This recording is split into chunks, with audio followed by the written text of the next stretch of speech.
Hello दोस्तों, तो कैसे हैं आप सब। आज की इस वीडियो में हम सीखेंगे CSS फ्लेक्सबॉक्स। फ्लेक्सबॉक्स CSS का एक बहुत ही इंपॉर्टेंट टॉपिक है। अगर आप किसी भी वेबसाइट पर विजिट करते हैं तो वहां पे आपको फ्लेक्सबॉक्स जरूर देखने को मिलेगा, क्योंकि मॉडर्न लेआउट में फ्लेक्सबॉक्स का बहुत ज़्यादा इस्तेमाल किया जाता है। आज की इस वीडियो को देखने के बाद आपके माइंड में तो कभी भी फ्लेक्सबॉक्स को लेकर कंफ्यूजन नहीं होगी। हम बिल्कुल सिंपल वे में each and every topic of flexbox cover करेंगे। तो बिना अपना टाइम वेस्ट किए सीधा शुरू करते हैं। सबसे पहले तो मैं आपको दिखाना चाहूँगा कि हम फ्लेक्सबॉक्स के अंदर जो लेआउट डिज़ाइन करते हैं उसका क्या डिफरेंस है हम पोजीशन की मदद से जो अपना लेआउट डिज़ाइन करते हैं या डिस्प्ले इनलाइन ब्लॉक की मदद से जो अपना लेआउट को डिज़ाइन करते हैं। तो सबसे पहले मैं आपको दिखाता हूँ पोजीशन एब्सोल्यूट। पोजीशन एब्सोल्यूट की मदद से अगर मुझे एक सिंपल 3 पैराग्राफ्स को एक रो के अंदर शो करना है तो वो मैं किस तरीके से करूँगा। यहाँ पे देख सकते हैं आप पोजीशन एब्सोल्यूट के अंदर मुझे 3 पैराग्राफ हैं। अगर मुझे इन तीनों को एक रो के अंदर एक ही लाइन में 3 पैराग्राफ शो करने हैं तो मुझे कितनी सारी CSS लिखनी पड़ रही है। मुझे पहले एक पैराग्राफ को लेके उसको विड्थ देनी है, फिर पोजीशन एब्सोल्यूट करना है, फिर सेकंड पैराग्राफ को पोजीशन एब्सोल्यूट करके फिर लेफ्ट साइड से मुझे स्पेस देनी पड़ रही है ताकि मेरा सेंटर में आ जाए सेकंड पैराग्राफ। और थर्ड पैराग्राफ के लिए भी मुझे सेम चीज़ पोजीशन एब्सोल्यूट करके मुझे लेफ्ट साइड से 53% स्पेस देनी पड़ रही है। तो आप देख सकते हैं पोजीशन एब्सोल्यूट में मुझे कितना सारा कोड लिखना पड़ रहा है सिर्फ ये 3 पैराग्राफ्स को एक साथ शो कराने के लिए। और यही सेम चीज़ इनलाइन ब्लॉक, तो ये तो देखें आप मुझे कितना, ना तो इसमें वर्टिकल अलाइन टॉप कर सकते हैं सिंपली, और किस तरीके से ये कार्ड्स शो हो रहे हैं, और मुझे CSS क्या लिखनी पड़ रही है इसके अंदर। इसके लिए मुझे अलग अलग तीनों के अंदर विड्थ देनी पड़ रही है, तब जाके हमारे ये 3 कार्ड्स एक रो में शो होते हैं। लेकिन अगर यही चीज़ मैं फ्लेक्स बॉक्स के अंदर करूं तो फ्लेक्स बॉक्स की मदद से, ये तीनों देखें वर्टिकली भी टॉप अलाइन हैं और किस तरीके से ये हमारे शो हो रहे हैं। और इसका मैं आपको कोड दिखाऊं तो आप ये देख सकते हैं कि यहाँ पे मैंने सिर्फ इन तीनों को कार्ड्स को, तीनों जो पैराग्राफ्स हैं उनको सिर्फ एक कंटेनर के अंदर बंद किया है जो इसका पेरेंट है, और इस पेरेंट को मैंने यहाँ पे लिखा है सिर्फ 2 लाइन डिस्प्ले फ्लेक्स, और इसके अंदर जो गैप हो वो कितना हो 10 पिक्सल्स का। सिर्फ एक कीवर्ड डिस्प्ले फ्लेक्स से ये तीनों मेरे कार्ड एक साथ एक ही लाइन में शो हो रहे हैं। तो आप ये डिफरेंस देख सकते हैं बनिस्बत एब्सोल्यूट पोजीशंस का या डिस्प्ले की जो अलग प्रॉपर्टीज़ हैं जो इनलाइन है ब्लॉक है उसका। तो कितनी आराम से हमने एक ही रो के अंदर ये अपना लेआउट को डिज़ाइन किया है। इसके लिए मेरे पास आपके लिए बहुत और भी एग्जाम्पल हैं, तो हम पहले वो देखते हैं। यहाँ पे मैं फाइल एक और ओपन करूँगा CSS फ्लेक्स के नाम से। इसमें आप देख सकते हैं यहाँ पे एक कंटेनर है, ये एक पेरेंट है जिसके अंदर 3 अलग एलिमेंट्स हैं। एक है डिव, एक है स्पैन और तीसरा हैगा पैराग्राफ। तो अब मैं आपको यहाँ पे फिर दोबारा डिस्प्ले फ्लेक्स को समझा रहा हूँ। तो ओपन विथ लाइव सर्वर करेंगे तो आप यहाँ पे देख सकते हैं जो हेलो है ये डिव है, तो इसने कंप्लीट विड्थ ऑक्यूपाई की है। क्यों? क्योंकि इसके अंदर जो डिस्प्ले की जो प्रॉपर्टी है वो बाय डिफॉल्ट ब्लॉक अप्लाई हुई हुई है, और सेम पैराग्राफ के अंदर भी डिस्प्ले ब्लॉक की प्रॉपर्टी अप्लाई है, और स्पैन के अंदर तो होती है डिस्प्ले इनलाइन की। इस तरीके से हमारे ये कार्ड तीनों एलिमेंट्स शो हो रहे हैं। अगर मैं यहाँ पे सिर्फ इसके कंटेनर यानी इसके जो पेरेंट है उसको मैं डिस्प्ले फ्लेक्स करता हूँ तो फिर देखें क्या होता है।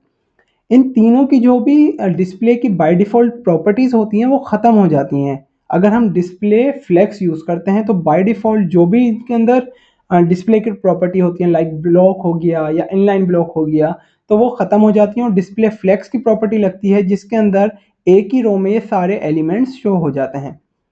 और इसको और आसान करते हैं आपके लिए कि मैं एक और फाइल है जिसके अंदर मेरे पास हैंगी एक और कंटेनर है, लाइक ये इसका पेरेंट है और इसके अंदर एक पैराग्राफ और 4 इसके एलाइज हैं। अगर सबसे पहले तो मैं आपको इसको ब्राउज़र में शो करवाता हूँ। अभी आप देख सकते हैं ये पैराग्राफ है और इसके 4 एलिमेंट्स हैं, एलाइज हैं। तो अगर मुझे इनको एक ही रो में शो करवाना है तो वो मैं कैसे करूँगा। सिंपली इनके पेरेंट है जो कंटेनर है उसके अंदर जाके डिस्प्ले की प्रॉपर्टी सेट कर दूंगा फ्लेक्स। तो जैसे ही मैं डिस्प्ले फ्लेक्स करूँगा तो ये एक रो के अंदर शो हो जाएंगे, और इनके अंदर जो बाय डिफ़ॉल्ट डिस्प्ले ब्लॉक वाली प्रॉपर्टी है वो ख़त्म हो जाएगी। आई होप आपको ये समझ आया होगा। और अगर मुझे इन तीनों के अंदर, इन सब के अंदर स्पेस देना है तो मैं क्या करूँगा, यहाँ पे सिंपली लिखूँगा गैप, और कितना गैप देना है मुझे, 20 पिक्सल्स की इसके अंदर स्पेसेस आ जाएं, तो देखें 20 पिक्सल्स का इसके अंदर गैप आ चुका है। तो सिंपल इस तरीके से हमारा जो डिस्प्ले फ्लेक्स की प्रॉपर्टी है वो काम करती है। आई होप आपको डिस्प्ले फ्लेक्स समझ आया होगा। तो ये हमारा टॉपिक नंबर 1 कंप्लीट हो चुका है। इसके बाद सेकंड टॉपिक है हमारा फ्लेक्स डायरेक्शन। हम अपने जो रो है उसके डायरेक्शन को किस तरीके से चेंज कर सकते हैं, तो इसके सीधा चलते हैं और फिर वो चेक करते हैं। इसके लिए मेरे पास फ्लेक्स डायरेक्शन के लिए फाइल है, जिसके अंदर मैंने एक कंटेनर है जो कि इसका पेरेंट है, और इसके अंदर जो इसके चिल्ड्रन हैं लाइक डिव्स हैं, जिनको मैंने सिर्फ कलर क्लासेस दे के उनको बैकग्राउंड कलर चेंज किए हैं, और यहाँ पे मैंने दी है इनको डिस्प्ले फ्लेक्स की प्रॉपर्टी। तो आपको समझ आ रहा होगा कि डिस्प्ले फ्लेक्स यूज़ किया है तो एक रो के अंदर ये शो होंगे। तो यहाँ पे देखें ये एक रो के अंदर शो हो रहे हैं। अगर मैं इनका डायरेक्शन को रो की जगह कॉलम करना चाहूँ तो वो मैं किस तरीके से करूँगा, यहाँ पे मैं लिखूँगा सिंपली इसके पेरेंट के अंदर फ्लेक्स डायरेक्शन। जैसे ही फ्लेक्स डायरेक्शन यहाँ पे मेरे पास सजेशन में आ रहा है कॉलम, तो जैसे ही मैं फ्लेक्स डायरेक्शन कॉलम करूँगा तो यहाँ पे सिंपली ये कॉलम के अंदर चेंज हो जाएंगे। अच्छा, यहाँ पे लेकिन ये फ्लेक्स की जो इसके अंदर जो डिस्प्ले की प्रॉपर्टी है वो कंप्लीट विड्थ ऑक्यूपाई कर रही है। अगर मैं इसको ख़त्म करना चाहूँ तो मैं क्या करूँगा, जैसे हम डिस्प्ले के अंदर इनलाइन ब्लॉक करते थे, हम इसी तरीके से यहाँ पे इनलाइन फ्लेक्स करेंगे। इनलाइन फ्लेक्स करने से क्या होता है, ये सिर्फ उतनी ही विड्थ ऑक्यूपाई करेंगी जितनी इसके कंटेंट के अंदर लिखी होगी। तो इस तरीके से हम डायरेक्शन फ्लेक्स यूज़ करते हैं। अगर मैं इसको कॉलम को रिवर्स भी कर सकता हूँ, अगर कॉलम को रिवर्स करूँगा तो सिंपली ये रिवर्स हो जाएंगे और पर्पल ऊपर आ गया और यहाँ पे रेड नीचे आ चुका है। और इसके अलावा मैं इसके अंदर क्या कर सकता हूँ, इसको रो रिवर्स कर सकता हूँ। रो रिवर्स के अंदर भी रो के अंदर पर्पल अब लास्ट फर्स्ट में आ गया और रेड जो है कलर वो हमारा लास्ट में चला गया। इस तरीके से सिंपली हम फ्लेक्स डायरेक्शन का यूज़ करते हैं।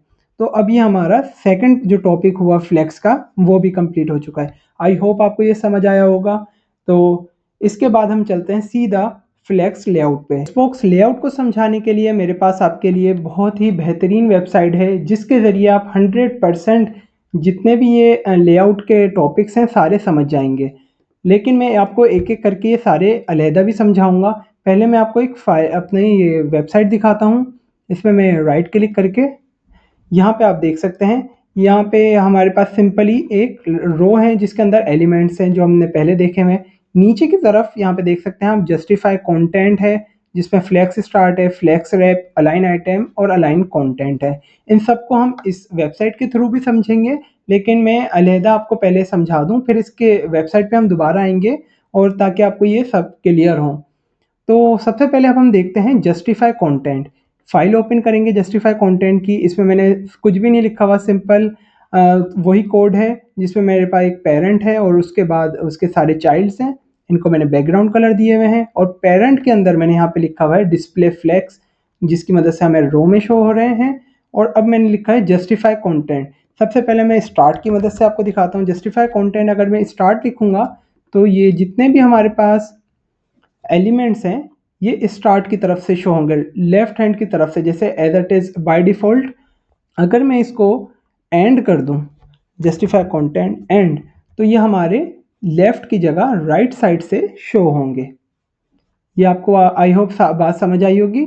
जस्टिफाई कंटेंट क्या करता है, अगर मैं इसको सेंटर कर दूंगा तो सेंटर करने के बाद ये जितने भी एलिमेंट हैं वो सारे हमारे सेंटर में शो हो रहे हैं। इसकी मदद से, जस्टिफाई कंटेंट की मदद से, हमें जब भी रो के अंदर कुछ भी चेंजेस करनी हो, रो को बोलते हैं असल में मेन एक्सिस, अगर हमें मेन एक्सिस के अंदर कुछ भी चेंजेस करनी हो तो हम क्या यूज़ करेंगे, जस्टिफाई कंटेंट। सही है। अगर जितने भी एलिमेंट्स हमारे रो के अंदर लिखे हुए हैं उसके अंदर मॉडिफिकेशन करनी है तो हम लिखेंगे जस्टिफाई कंटेंट और उसके बाद उसके जो भी उसकी वैल्यूज़ होंगी वो अप्लाई करेंगे। हमने स्टार्ट देखा, एंड देखा, सेंटर भी देखा। इसके अलावा अब अगर मैं इन सब में स्पेसिस चाहता हूँ, जैसे हमारे नेव बार के अंदर होता है, तो उसके लिए हम यूज़ करते हैं justify content space bit. Space around देखते हैं सबसे पहले। स्पेस अराउंड से क्या होगा, इन सब के अंदर इक्वली स्पेस आ जाएगा। और लेकिन ये समझे, अगर यहाँ पे 20 पिक्सल्स की अगर स्पेस है तो ये जो इसके स्टार्ट में 10 पिक्सल्स की होगी और इसके एंड में राइट हैंड साइड पे 10 पिक्सल्स की होगी और लेफ्ट हैंड साइड पे भी 10 पिक्सल की होगी, बाकी बीच में 20 पिक्सल्स की स्पेस है इक्वली। इस तरीके से स्पेस अराउंड काम करता है। इसके अलावा स्पेस बिटवीन काम करता है। स्पेस बिटवीन में क्या होता है कि सारे दोनों जो लेफ्ट हैंड साइड पे और जो राइट हैंड साइड पे हैं वो दोनों अपने कॉर्नर से मिल जाते हैं और बाकी बीच में इक्वली स्पेस हो जाती है। इसके अलावा सेम अगर रो के अंदर ही मुझे कुछ और इवनली करते हैं लास्ट चीज़, इससे इक्वली इन सब में स्पेस आ जाता है। आई होप आपको जस्टिफाई कंटेंट समझ आया होगा। जस्टिफाई कंटेंट की मदद से हम सिर्फ रो में जब भी चेंजेस करनी हो तो हम यूज़ करेंगे जस्टिफाई कंटेंट। जस्टिफाई कंटेंट के बाद अब हम समझेंगे फ्लेक्स रैप की प्रॉपर्टी। फ्लेक्स रैप हमारे यहाँ पे लिखा हुआ है। फ्लेक्स रैप की प्रॉपर्टी बहुत ही इजी है, तो सिंपली हम इसको कट करके फ्लेक्स रैप लिखते हैं। Flex wrap WRAP, flex wrap जैसे किया। एक होता है नो रैप। नो रैप का मतलब ये होता है कि अगर हमारे पास एलिमेंट ज़्यादा हैं तो वो अपने जो एलिमेंट अगर ज़्यादा हैं तो वो बॉर्डर से बाहर चले जाते हैं, और अगर हम उसको रैप कर दें तो ये इसकी मदद से क्या होगा, इसकी मदद से ये होगा कि अगर हमारे पास एलिमेंट है और हमारे पास स्पेस ज़्यादा, अब हमारे पास अगर कई सारे एलिमेंट्स होते हैं और स्पेस हमारे पास कम है तो ये रैप हो जाएंगे, तो ये नीचे लाइन पे आ जाएंगे। अगर मैं आपको स्क्रीन बड़ी करके दिखाता हूँ, देखें इसकी स्पेस ज़्यादा करता हूँ, देखें जो भी हमारे पास एलिमेंट होंगे वो न्यू लाइन पे आ जाते हैं। इसका मतलब होता है फ्लेक्स को रैप कर देना, मतलब जितने भी एलिमेंट्स हैं उनको रैप कर देना। एलिमेंट क्योंकि हमने यहाँ पे पेरेंट के अंदर फ्लेक्स रैप की प्रॉपर्टी यूज़ की है, तो इसलिए जितने भी चाइल्ड होंगे उनके ऊपर ये सारी चीज़ अप्लाई हो जाएगी। तो आई होप आपको ये समझ आया होगा। अगर यहाँ पे मैं नो रैप कर रहा हूँ तो नो रैप करके भी दिखाता हूँ। नो रैप की मदद से क्या होगा, देखें अब यहाँ पे नो रैप है तो इसलिए ये आगे निकल गए। इन्होंने जो अपना एक कंटेनर था उससे बाहर चले गए।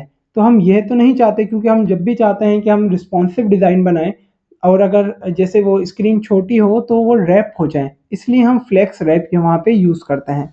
आई होप आपको ये समझ आया होगा कि फ्लेक्स रैप की मदद से हम अपने एलिमेंट्स अगर हमारे पास ज़्यादा हों और जगह कम हो तो वो रैप हो जाएं और न्यू लाइन पे आ जाए। तो ये हमारे पास एक जस्टिफाई कंटेंट और फ्लेक्स रैप, ये दोनों चीज़ें हो गई हैं। इसके बाद हम चलते हैं अलाइन आइटम्स पर। अलाइन आइटम्स बहुत ही इजी है। अगर हम फ्लेक्स रैप को मैं यहाँ से हटा देता हूँ, सबसे पहले तो हम इस कंटेनर को हाइट देते हैं ताकि जो भी हमारा अलाइन आइटम वर्टिकली काम करता है। तो इसके लिए मैं पहले इस कंटेनर को हाइट देना चाहूँगा। हाइट दे रहा हूँ मैं 100 पिक्सल्स। अगर मैंने हाइट दी, हाइट देने के बाद इसको फिर मैं करता हूँ अलाइन आइटम्स सेंटर।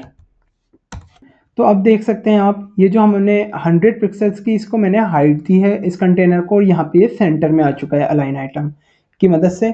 और इसको मैं एंड भी करना चाहूँ तो फिर ये नीचे की साइड चले जाएगा।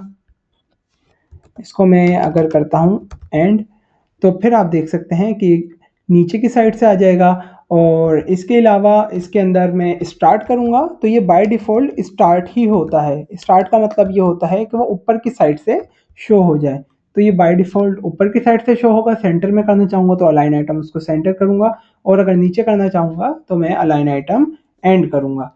इसके अलावा हमारे पास जो लास्ट प्रॉपर्टी बचती है वो है अलाइन कंटेंट। इसीलिए मैंने फ्लेक्स रैप आपको पहले पढ़ा है, क्योंकि उसके बाद फिर हम पढ़ेंगे अलाइन कंटेंट। इसके लिए मुझे यहाँ पर फ्लेक्स रैप देना ज़रूरी है। फ्लेक्स रैप को मैं करूँगा रैप, इसके बाद अलाइन कंटेंट हमारा काम करेगा। अलाइन कंटेंट स्टार्ट है, इसको मैं सेंटर करता हूँ क्योंकि बाय डिफ़ॉल्ट तो स्टार्ट ही होता है, तो इसको हम सेंटर करते हैं। जैसे ही मैंने यहाँ पे सेंटर किया है तो आप यहाँ से देख सकते हैं ये सेंटर में आ चुका है।